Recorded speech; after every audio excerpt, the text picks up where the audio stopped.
Going on, guys? So I'm deep in nature right now on a bike ride, kind of doing a little prepping for morel season when they start to pop, hopefully. I'm not good at foraging morels, so I'm trying to kind of hone in. Nature heals. I've been dealing still a lot with my anxiety and my depression and still kind of working through that. And it's been a real motherfucker, to say the least. So I actually lost a drone on a job like 5 days ago. But regardless, I went down yesterday, just kind of take a peek. My insurance covered it, thankfully, so it wasn't that big of a deal considering.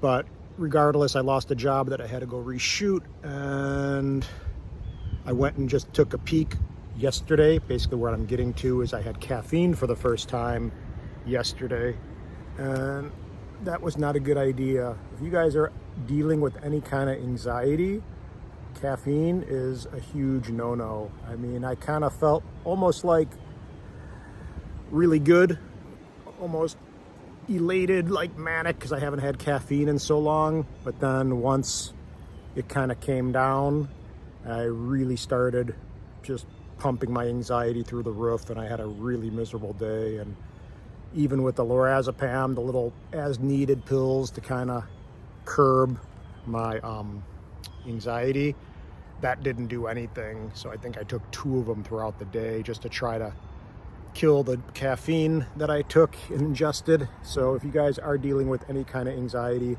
my suggestion would be to definitely avoid caffeine 110%.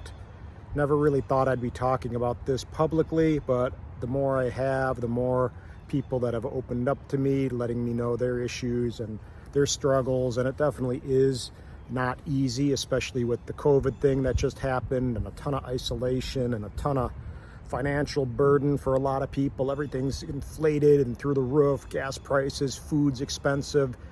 Housing is hard to find a place. I can't find a rental, for example. There's just so much going on that it really is easy just to come undone at the seams and to have your anxiety pop, even if you've never had anxiety. So I never really, just so you guys are aware, God, I've got like bug up my nose. I never really had an issue with anxiety, probably more depression, if anything. But at the same time, this is probably a more recent thing within the last couple years. And it just really started to just get exacerbated through a lot of things. And as I said, like my hand tattoo, it's not the hand tattoo. I mean, yeah, it's a big deal to have something new on your hand that you're not used to, but it was just a big trigger. And if anything, I have to look at the tattoo as almost like a mirror, you know, because what that hand tattoo did to me reaction wise, almost feeling suicidal at times and just feeling really, really anxious, which I still kind of am, and depressed. It's just an indicator that I have to look into my mental well-being and take care of that. And maybe the hand tattoo happened for a reason, because it's making me address the deeper issues that I have to deal with and get on top of to really have my true happiness. And again, something like a tattoo, anything like that, you have to really work on acceptance. And acceptance isn't a thing that is easy to do with certain situations, as I'm sure you well know. I mean, there's some people on YouTube that I've been listening to, I think just some therapists and some people, and I forgot their channel, but they've been just really helpful. And say, for example, in the morning, my anxiety's through the roof, and I watched a video on how like your cortisol can spike in the morning, for example. But that's been a thing that's really new to me, waking up and feeling, instead of really rested, I feel super anxious, like overwhelmed, overloaded, almost don't even want to get out of bed. So it's been tough, and that's why I've been a little distant from this channel, because I am just trying to maintain and not kind of lose my shit. So it's been hard, and it is a definite real thing that you're dealing with when you have these kinds of situations, because it's challenging. I mean, as I said yesterday, I was just so out of sorts. I mean, I almost can't even think straight or clearly when my anxiety is that high. I actually accidentally, I was going to the post office to ship Ronnie the little strobe that he won, And when I was on my way out, I was drinking a coconut water, and I wasn't on the phone or anything, but I kind of took my foot slipped off the accelerator a little bit, just not knowing, because probably my brakes aren't the best in the car. And as I opened up my coconut water, I kind of rear-ended the lady in front of me.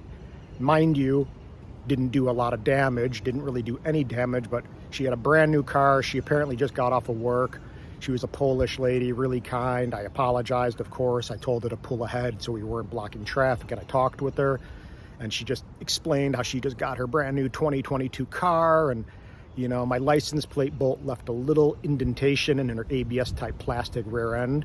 And I gave her my business card. I said, if I can help, let me know, blah, blah, blah. I mean, but I felt really badly, but I also feel that kind of stuff happens when you're just not 100% there mentally. And it really stinks because it does hinder. I'm not blaming my drone crash on that either, but honestly, for those who are dealing with this kind of severe depression, anxiety stuff, it really does affect every single thing you do in life. And that's why it's so crucial to get on top of your game with your mental well-being. It's not a joke. It's not something to take lightly. It's something that really does affect your every single second of every single day. And I just want to be open with this. I'm out in nature just because I felt I needed to. I'm on a bike ride and I'm just kind of walking the woods. And I kind of understand why when people like nature goes off into nature and dies, this is kind of how it feels. It just feels, you know, like when you're really overloaded and overwhelmed and there's nowhere else to go, nature feels like the safe place to go. And just, I could die in nature. I mean, I think that's where I hopefully will die one day. I pray I die in nature as opposed to a hospital bed or some really uncomfortable situation. But nature does heal, hence being out in nature right now. So for any of you guys dealing with any kind of issues or stressors in life, I know some of you personally that are. I know plenty on my side, not on YouTube, also that are dealing with a lot of heaviness like cancers and sicknesses.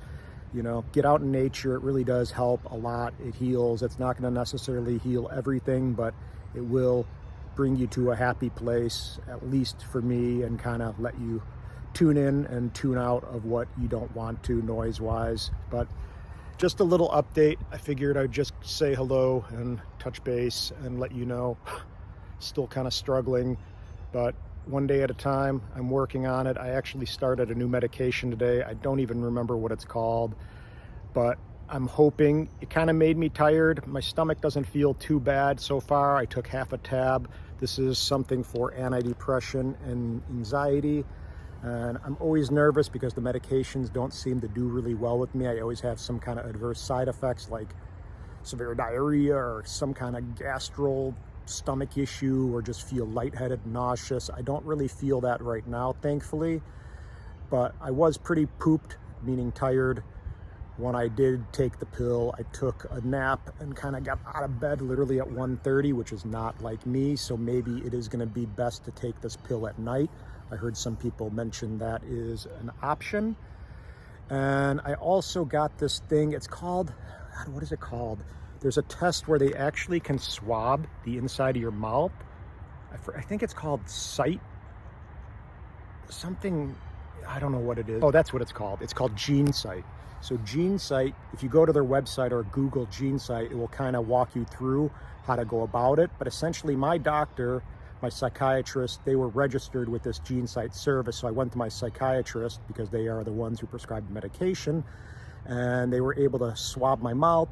And apparently they send it in to a lab and they can determine what medications work best for you, in theory, supposedly, and what gives you better side effects or worse side effects or less side effects, more side effects, that kind of thing. So again, for anyone kind of getting into thinking about a medication, I would highly suggest looking into GeneSight. It seems like it's covered with most insurances. It was $0 to me, and I'm on a Medicaid kind of insurance, so you shouldn't have to pay anything out of pocket, I don't believe. Even if you did, I don't think it maxes out over $300, and it seems like it's well worth it. So I'm gonna wait for that. I started to take this medication just because I figure I'll hear back from that result in probably another 2 weeks. And I just wanted to give this a test run and see if it affects me in a negative way, side effect wise, or if I actually feel all right with it. So wish me luck, guys, and we will talk soon, and I will do a video soon about drones. My Atort Evo 2 Standard Pro 6K crashed, so I am left with my Enterprise. My Enterprise will be my main drone. That's a version 2 drone. For anyone out there, I am selling my Evo 2 Pro Standard 6K hard case. I got 3 batteries that I'm going to sell. I have a hub that I'm going to sell, and I think that's, oh, I have the standard controller version 1 remote that I'm going to sell as well. That'll probably sell for around $150. And the batteries have, I believe, like 35, 36, and 25 cycles on them. But if anyone wants the whole bundle, meaning the case, the battery, charging hub, 3 batteries, the remote, whatever, I can break it apart or I can bundle it together. I'll hook you guys up. And that's it for now. Aloha, guys. Peace. This is the Shaka tattoo hand. Still kind of freaking me out, I have to admit, because it's such a big visual and I'm just not used to it. Mind you, the tattoo is not fully healed or fully complete. It still doesn't have its color pumped into it, but I think I'm going to hold off on doing anything with the tattoo until I'm 110% certain that I want to keep it. I can possibly laser it. That's not really the route I want to go. I got to kind of trust the flow of the universe and trust the fact that I chose this tattoo for a reason, or it chose me. My tattoo artist is an amazing tattoo artist, Guy Atchison. He's an amazing friend and person, and I really want to make it work. And I think this is going to be a real good example of working on my acceptance and not worrying about what others think about my exterior, and worry more and work more on my inside and my interior, which we all should be focusing on. So that's it, guys. Love ya. Seriously. Peace. Blessings. Bye.